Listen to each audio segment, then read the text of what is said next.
नमस्ते। अब हम unit 8 a homage to our brave soldiers part 2 citation यानी प्रशस्ति पत्र की रीडिंग स्टार्ट करेंगे। Lance Nayak Albert Ekka number 423974 14 guards.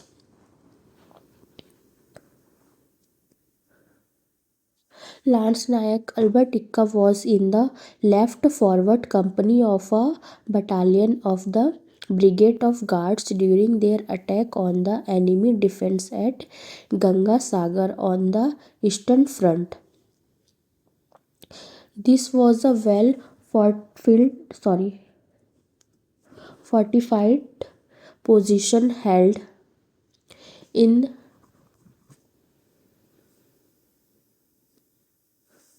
in ist- sorry position. This was a well fortified position held in strength by the enemy.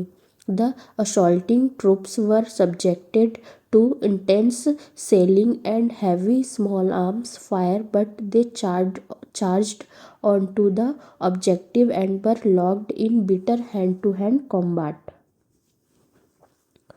यानी कि lance Nayak Albert इक्का पूर्वी मोर्चे पर गंगा सागर में दुश्मन के डिफेंस पर हमले के दौरान गार्ड्स ब्रिगेड की एक बटालियन की बाईं फॉरवर्ड कंपनी में थे। यह दुश्मन की एक मजबूत और अच्छी तरह से किलेबंद पोजीशन थी। हमलावर सैनिकों पर जोरदार गोलीबारी और भारी छोटे हथियारों से फायरिंग की गई, लेकिन वे लक्ष्य की ओर बढ़ते रहे और आमने सामने की भयंकर लड़ाई में उलझ गए।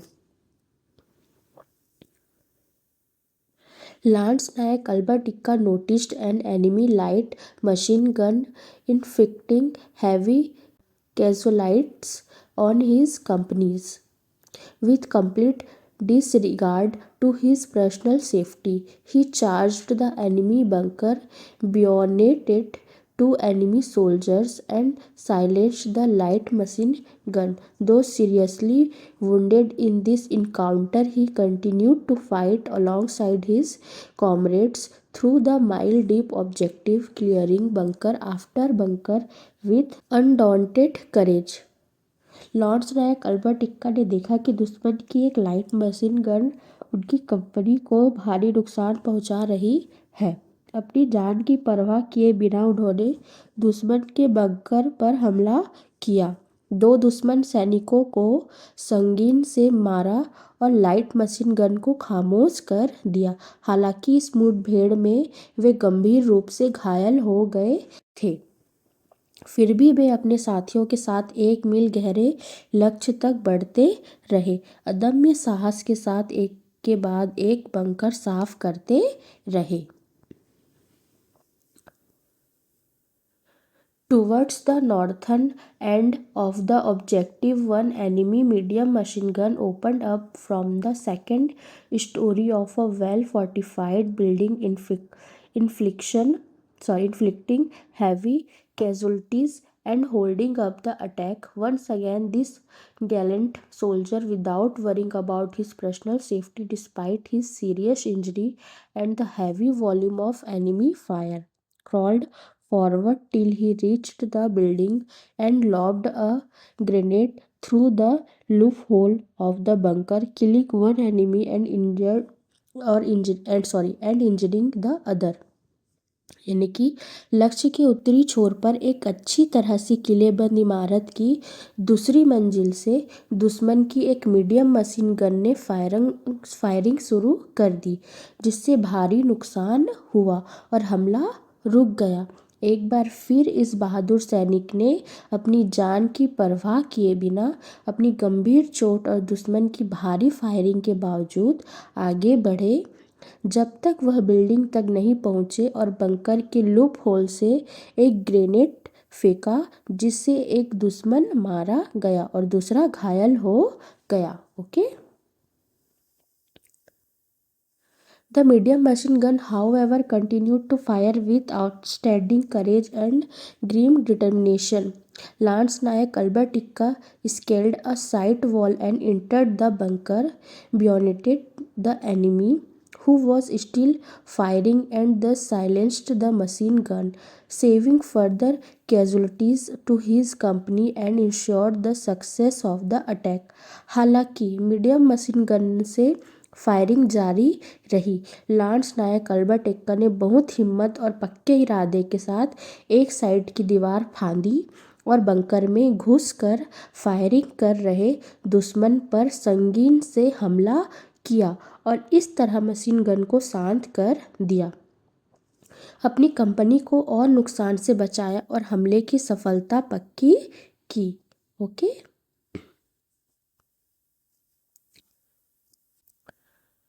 In this process, however, he received serious injuries and succumbed to them after the capture of the objective. In this section, Lance Nayak Albert Ikka displayed the most conspicuous valor, determination, and made the supreme sacrifice in the best traditions of the Army Gazette of India Notification Number 7 Press 72।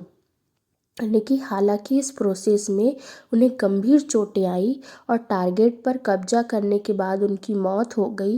इस action में lance Nayak Albert Ekka ने सबसे ज़्यादा बहादुरी, पक्का इरादा दिखाया और सेना की सबसे अच्छी परंपराओं के अनुसार सबसे बड़ा बलिदान दिया। Gadget of India notification number 7 press 72। As we continued our visit around the National War Memorial, we came across another important installation called Amar Jawan Jyoti that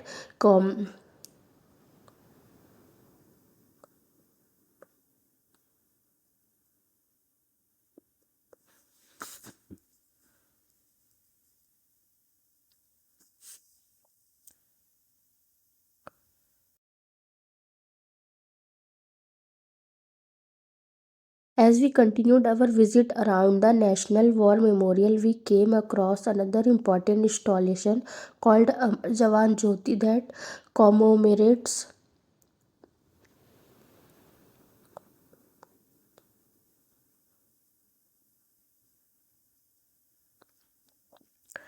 As we continued our visit around the National War Memorial, we came across another important installation called Amar Jawan Jyoti that commemorates our soldiers. The name, as you may have guessed, represents an immoral flame that is kept ablaze all through the day and night to revere the sacrifices of our soldiers. जब हम national war memorial के आसपास घूम रहे थे तो हमें अमर जवान ज्योति नाम की एक और ज़रूरी जगह मिली जो हमारे सैनिकों की याद में बनाई गई है। जैसा कि आपने अंदाज़ा लगाया होगा, इसका नाम एक अमर ज्योति को दिखाता है जो हमारे सैनिकों की कुर्बानी को याद करने के लिए दिन रात जलती रहती है।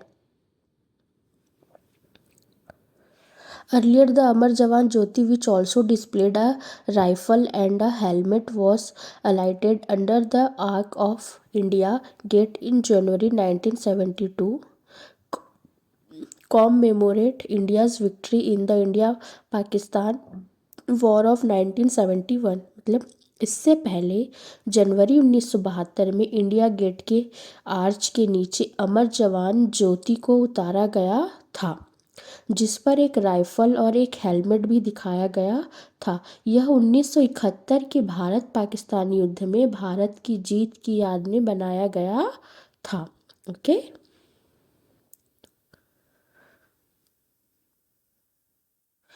The National War Memorial now includes Amar Jawan Jyoti in the obelisk, which is surrounded by 4 chakra.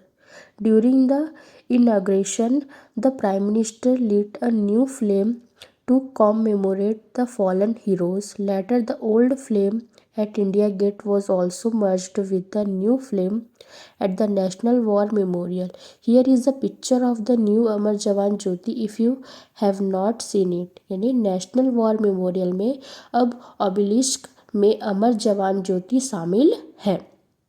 जो 4 चक्रों से घिरा हुआ है। उद्घाटन के दौरान प्रधानमंत्री ने शहीद नायकों की याद में एक नई लौ जलाई।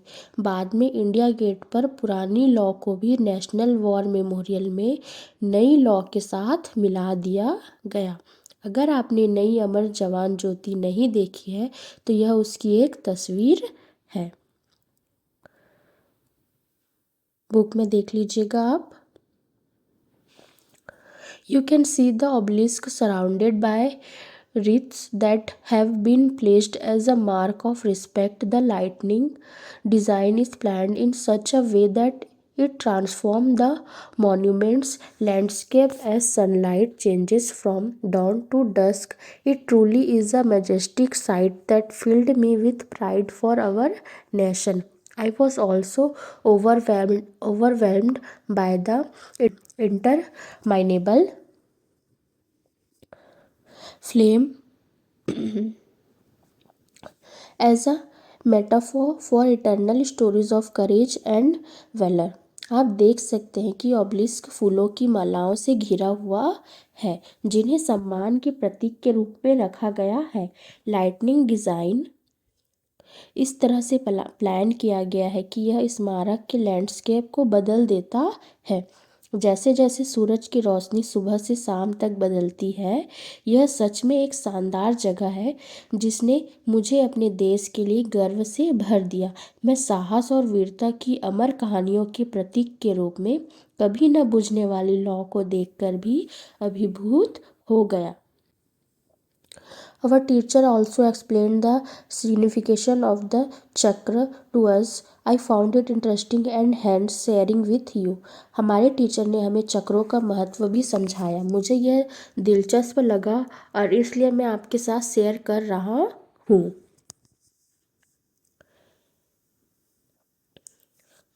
The National War Memorial consists of 4 concentric circles which are known as Amar Chakra, Virta Chakra, Tyag Chakra and Raksha Chakra around a 15-meter tall central obelisk with the eternal flame, the Amar Jawan Jyoti. It also houses bronze and stone murals and graphic panels. Isn't it amazing?